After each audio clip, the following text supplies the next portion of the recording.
Ladies and gentlemen, boys and girls, men and women, cats and dogs of all shapes and sizes, welcome to another week of NCAA football Game Time with the Guru, Week 6 edition. I'm your host, Thaddeus Ward. And before we go any further, I want to say thank God for allowing me to reach out to all my fans another week with my weekly NCAA football picks.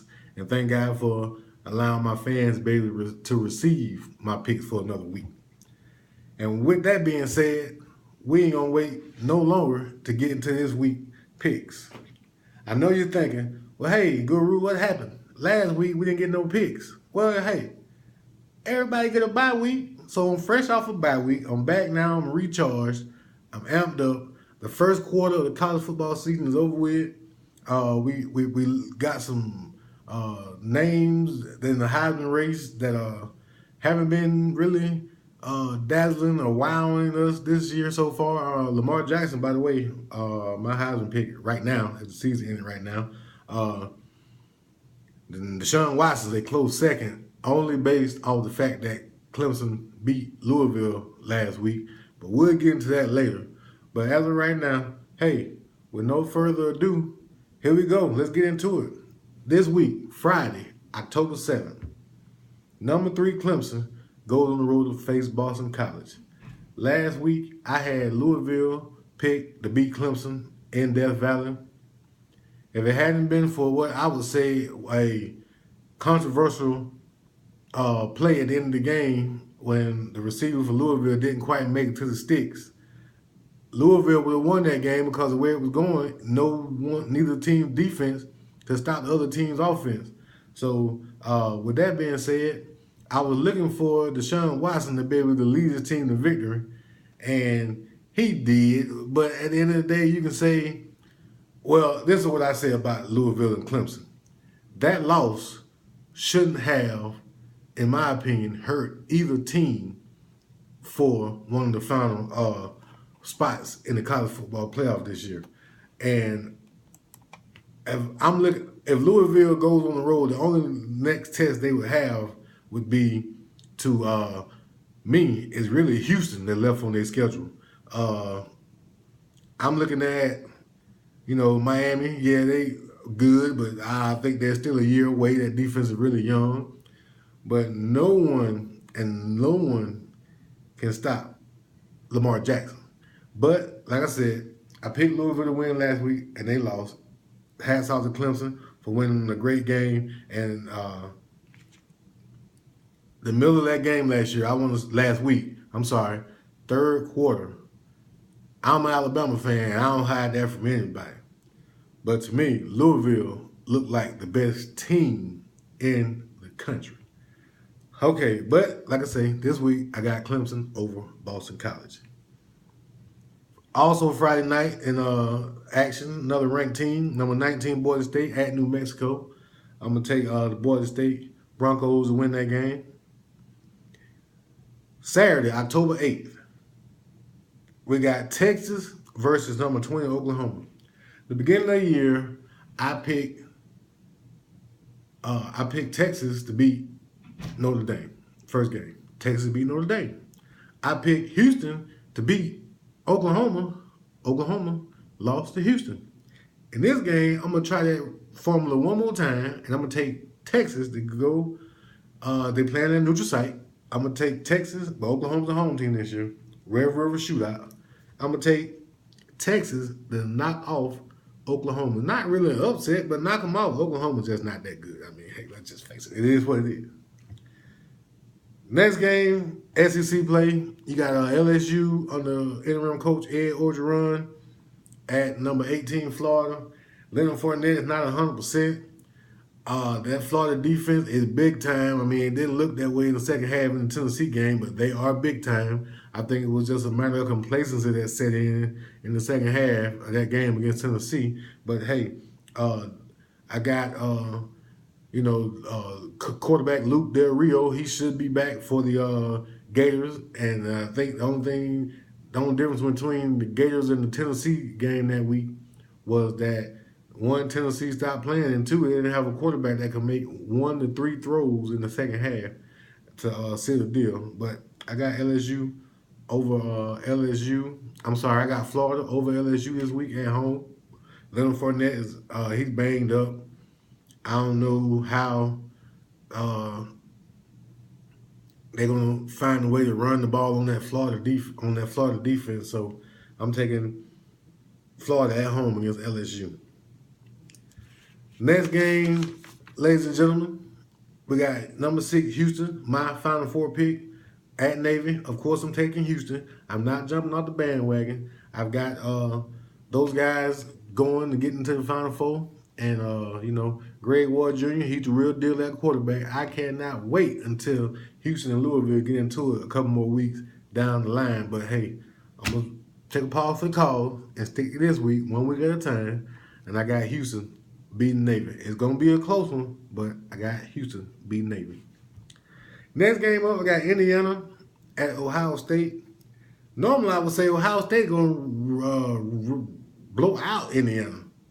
But after Indiana beat Michigan State last week, I'm still surprised at that. But, Indiana's the only FBS team out here that has 0 drop passes this year. That's phenomenal. I'm thinking, I haven't seen any other play. What are they doing? Running the ball and just throwing it about 5 to 10 times a game? But I got Ohio State at home, and they're going to beat Indiana down. They see Indiana coming. Indiana beat Michigan State last week. Now they see that blip, and it's coming. And JT Barrett and those guys be ready for Indiana when they go into the horseshoe next week. This week, I'm sorry. Next game up, number 25, Virginia Tech at North Carolina. Hey, North Carolina will win this game. I am not surprised that North Carolina last week beating Florida State. I had North Carolina over Florida State last week due to the fact that I said Florida State is defense is reeling, and they're going to have to get into a shootout with every team they win this year. And North Carolina, they had the horses to be able to keep up and compete with and beat Florida State. And just like I predicted, that's me, Guru. That's right. They beat Florida State on the last second field goal. But hey, the game is 4 quarters, so that's what it all comes down to.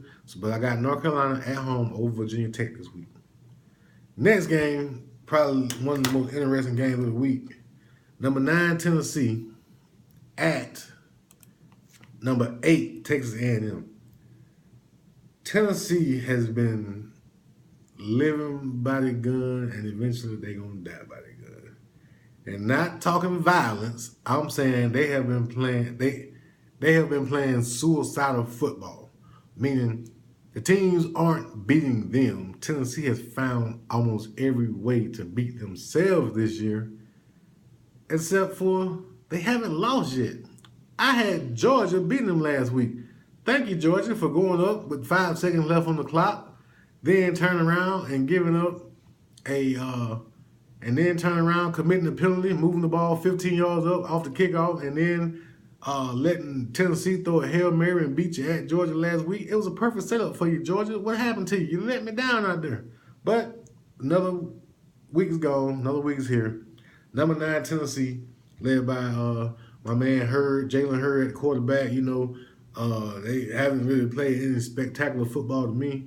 But, Texas A&M team is up and coming. And this is a game for Kevin Sumlin and the rest of those guys, Trevor Knight and those boys, to really make a statement in the SEC by knocking off Tennessee. And honestly, the winner of this game is going to build some real momentum, because they both got Alabama coming up on the schedule in the next couple of weeks. And, hey, the winner of this game could find themselves sitting real pretty in the chance for Final Four spot at the end of the year, because I could see the loser of this game, having only 1 loss the rest of the year, because whoever wins this game, neither team will beat Alabama. Let's just get it out of the way now.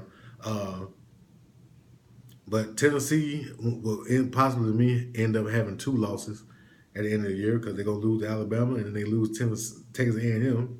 Then, like I say, both teams going to lose to Alabama. But this week, I got Texas A&M at home over Tennessee. Next game up, number 21 Colorado at USC. I got Colorado in a close one over USC. Next game, number 1 Alabama at number 16 Arkansas. This is going to be a nail biter here. It's going to be a lot closer than people think. Last year, Arkansas was up on Alabama in the fourth quarter in Tuscaloosa. I expect this game to come down to the wire. I expect Arkansas to pull out a trick play somewhere in the special teams and they make it very interesting. But at the end of the day, the better team, we all know, is Alabama. I expect for that defense to score a few touchdowns. Special teams going to be, for both teams, going to be very important. And with that being said, I got Alabama and led by Jalen Hurts to continue their defense of the national championship from last year. Number 4, Michigan at Rutgers. I got Michigan coming off a close win against Wisconsin last week, 14-7. Michigan over Rutgers. Number 5, Washington at Oregon.